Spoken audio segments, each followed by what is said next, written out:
नमस्कार, मी अक्षता अंकुश जाधव. मी Ashalata Annaso Upadhyay girls high school कुपवाडमध्ये इयत्ता 11वी या वर्गात शिकत आहे. तर रविवार दिनांक 30 नोव्हेंबर 2025 रोजी आम्ही सर्व विद्यार्थ्यांनी श्री दत्त शेतकरी सहकारी कारखाना शिरोळ येथे शैक्षणिक क्षेत्र भेट दिली आहे. त्यामुळे या कारखान्याचे चेअरमॅन गणपतराव पाटील आहेत. या कारखान्यात सर्वप्रथम ऊसाचे वजन केले जाते. त्यानंतर त्या ऊसाला गव्हाणीमध्ये टाकले जाते. गव्हाणीमध्ये टाकल्यानंतर त्या ऊसाचे रसामध्ये रूपांतर केले जाते. ते रस बॉईल करून त्यापासून गूळ, काकवी आणि साखर अशी उत्पादने तयार केली जातात. ते साखर 50 किलो पोत्यामध्ये पॅक करून गोडाऊनमध्ये साठवून ठेवलेले असते व या ऊसाच्या चोथ्यापासून बगॅस तयार केला जातो व या कारखान्यात एकूण 1500 कामगार काम करतात. आम्हाला या शाळेने क्षेत्रभेटीसाठी संधी दिली, त्यामुळे या शाळेचे मी मनपूर्वक आभार मानते. धन्यवाद.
उपाध्याय गर्ल्स हायस्कूल व उच्च माध्यमिक विद्यालय कुपवाड येथे शिकत असून आज आम्ही गणेश बेकरी चकोते येथे इंडस्ट्रियल व्हिजिटसाठी आलो. या कारखान्यात खारी, टोस्ट, बटर अशा विविध प्रकारचे खाद्यपदार्थ तयार केले जाते व नान खटाई बिस्किट सुद्धा तयार केले जाते.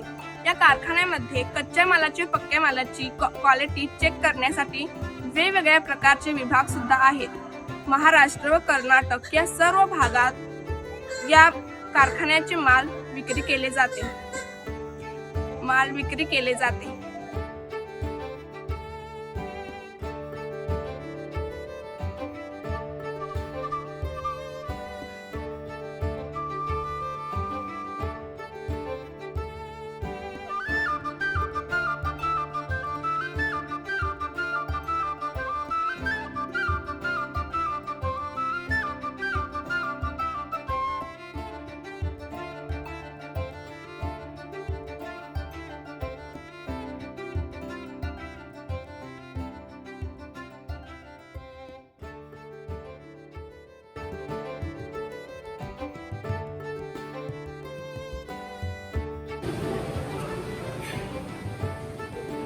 शाही प्रकार आहे लोक काय